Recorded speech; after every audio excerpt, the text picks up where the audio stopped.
അസ്സലാമു അലൈക്കും. ബഹുമാന്യനായ അലവി സഖാഫിയോട് ഒരു ചോദ്യം കൂടി, അവസാനത്തെ ചോദ്യമാണ്. ഈ എല്ലാവർക്കും പഠിക്കാൻ വേണ്ടിയാണ് ചോദിക്കുന്നത്, ആരും ചിരിക്കൊന്നും വേണ്ട, അതൊരു പരിഹാസമല്ല. ഇൽമിന്റെ സദസ്സാണ്, ധാരാളം മലായിക്കത്തുകൾ ഇവിടെ ഒരുമിച്ച് കൂടിയിരിക്കുന്നത്. അപ്പോ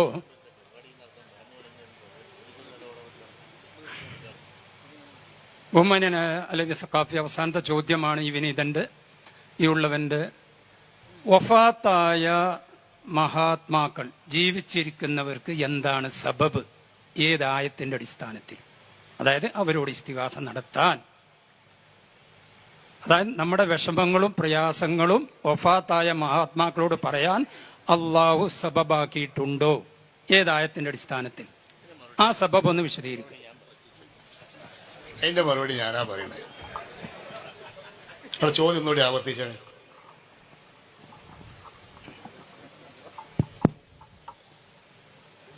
എന്റെ ചെറുപ്പകാലത്തിന് വളരെ പരിചയമുള്ള സഖാഫി. ചോദ്യം, വഫാത്തായ മഹാത്മാക്കൾ അവരോട് ജീവിതായ മഹാത്മാക്കളെ പറ്റിയാണ് ചോദ്യം. അതെ അതെ, വഫാത്തായ മഹാത്മാക്കളെ സംബന്ധിച്ചാണ്. അതെ, മനസ്സിലായല്ലോ? ചോദിക്കുന്നത് വഫാത്തായ മഹാത്മാക്കൾ. ഈ മഹാത്മാക്കൾ എന്ന് പറഞ്ഞ ആരാണ്? ഇതിന് മറുപടി നിങ്ങൾ പറയും. അമ്പിയാക്കൾ. മഹാത്മാക്കൾ എന്ന് പറഞ്ഞാൽ ആരാണ്?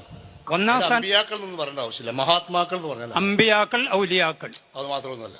അല്ല, ഞാൻ ഉദാഹരണം പറഞ്ഞാണ്. മഹാത്മാവാണ്. ഞാൻ ഉദാഹരണം പറഞ്ഞാണ്. നിങ്ങൾ ഔലിയാക്കൾ അമ്പിയാക്കൾ, ഞാനും മഹാത്മാവാണ്. അല്ലെ, ഞാൻ ഉദാഹരണം പറഞ്ഞാണ്. നിങ്ങൾ മഹാത്മാവാണ് അല്ലേ?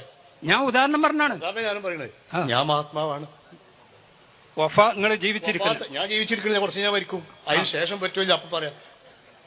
നിങ്ങളെ പറയട്ടെ, നിങ്ങളെ വഫാത്തായതിന്റെ ശേഷം ആരെങ്കിലും മഹാത്മാവാണെങ്കിൽ, ഓക്കെ, നിങ്ങളെ ശിഷ്യൻ ഞാൻ മഹാത്മാവാണോ അല്ലയെന്നാ ചോദിക്കണത്. അള്ളാഹുവിനറിയാം. അപ്പൊ ഞാൻ മഹാത്മാവാണ്, നിങ്ങൾ പറഞ്ഞോളൂ, കുഴപ്പമില്ല. മഹാത്മാവാണെങ്കിൽ ഞാൻ മരിച്ചതിന് ശേഷം എന്നോട് ചോദിക്കാൻ പറ്റുമോ നിങ്ങൾ ചോദിക്കണത്? മഹാത്മാവാണെങ്കിൽ എന്നല്ലേ, ഞാൻ മഹാത്മാവാണ്, മരിച്ചതിന് ശേഷം എന്നോട് ചോദിച്ചോളി, ഒരു കുഴപ്പമില്ല. ഇവിടെ സമയം കളയണ്ട. ഞാൻ അലവി സഖാഫിനോട് മഹാത്മാവാണ്, അലവി സഖാഫി മറുപടി. ഞാൻ അലവി സഖാഫിനോട് പറയട്ടെ, വിനീതമായിട്ട് പറയട്ടെ.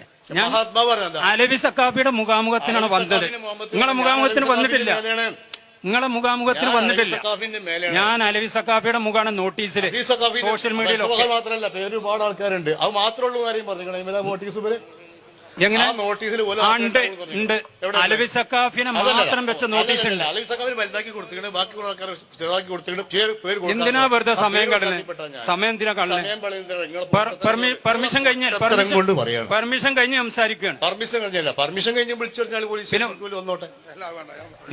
അലവി സഖാഫി മറുപടി ഇല്ലല്ല. അലവി സഖാഫി മറുപടി നിങ്ങളോട് ചോദിച്ചിട്ടില്ല. വെറുതെ എന്തിനാ തർക്കിക്കണേ? ഇസ്ലാമിലെ തർക്കല്ല, ഇസ്ലാമിലെ തർക്കല്ല. ഞാൻ ഇൽമിയായി പഠിക്കാൻ വേണ്ടി വന്നതാ. ഞാൻ താലിബുൽ ഇൽമി, ഞാൻ ഇൽമ നേടാൻ വേണ്ടി വന്നതാ. നിങ്ങൾക്ക് ഇൽമ പഠിപ്പിച്ചാൽ നിങ്ങൾ തർക്കിക്കണം. നിങ്ങൾ പറഞ്ഞത് ശരിയല്ല. നിങ്ങൾ പറഞ്ഞത് ശരിയല്ല. മൂപ്പര ശരിയല്ല, മാമന ശരിയല്ല, ആദ്യം താഴെ ഇനി ഉദാഹരണം പറയണോ? ഉദാഹരണം പറഞ്ഞരാ. ഉദാഹരണം ഞാൻ പറഞ്ഞേ. വഫാത്തായ മഹാത്മാക്കൾ എന്ന് പറയുന്നത് ബദരീങ്ങളെ, മൊയ്യദ്ദീൻ ശേഖ്, മമ്പറം തങ്ങളെ, CM മടവൂര് എന്നിങ്ങനെ അവരെ വിളിച്ച് ഇസ്തിഗാസ നടത്താൻ അള്ളാഹു സബബാക്കിയിട്ടുണ്ടോ? എന്താണ് ദലീൽ, ഏതായത്ത്? അതാ ചോദിച്ചത്. ജീവിച്ചിരിക്കാനുള്ളവരെ വിളിക്കുന്ന സബബേദ, ജീവിച്ചിരിക്കുന്നവരെ വിളിക്കാനുള്ള സബബ് ഏതാണ്? ശുഹദാക്കളാണ് ബദരീങ്ങൾ. ഒരു മരിച്ചകളല്ലേ? അതാ ചോദിക്കുന്നത്. അടുത്ത ചോദ്യം ഞാൻ അങ്ങോട്ട് ചോദിക്കാം. ബദരീങ്ങൾ ശുഹദാക്കളിൽ ബദരീങ്ങളിൽ ശുഹദാക്കളുണ്ട്, അവർ മരിച്ചകളോ അല്ലേ? അർത്ഥം പറയും. ഞാൻ ചോദിച്ചു പറയും, മറുപടി പറഞ്ഞോളി. എന്താ മറുപടി? ബദരീങ്ങളെ കൂട്ടത്തിൽ ശുഹദാക്കളുണ്ട്, ഒരു മരിച്ചകളോ അല്ലേ? അതിന്റെ മറുപടി പറയും. ശുഹദാക്കളെ മരിച്ചകളോ അല്ലെന്ന് ഞാൻ ചോദിച്ചേ. അല്ല, മൂപ്പര് മരിച്ചോ? മൂപ്പരെന്നെ മരിച്ചോ? ശുഹദാക്കൾ മരിച്ചിട്ടുണ്ടോ ഇല്ലേ എന്നാ ഞാൻ ചോദിക്കണേ. ശുഹദാക്കൾ മരിച്ചിക്കണോ ഇല്ലേ? ശുഹദാക്കൾ മരിച്ചിക്കണോ ഇല്ലേ എന്നാ ഞാൻ ചോദിക്കണത്. മറുപടി നിങ്ങൾ പറയും.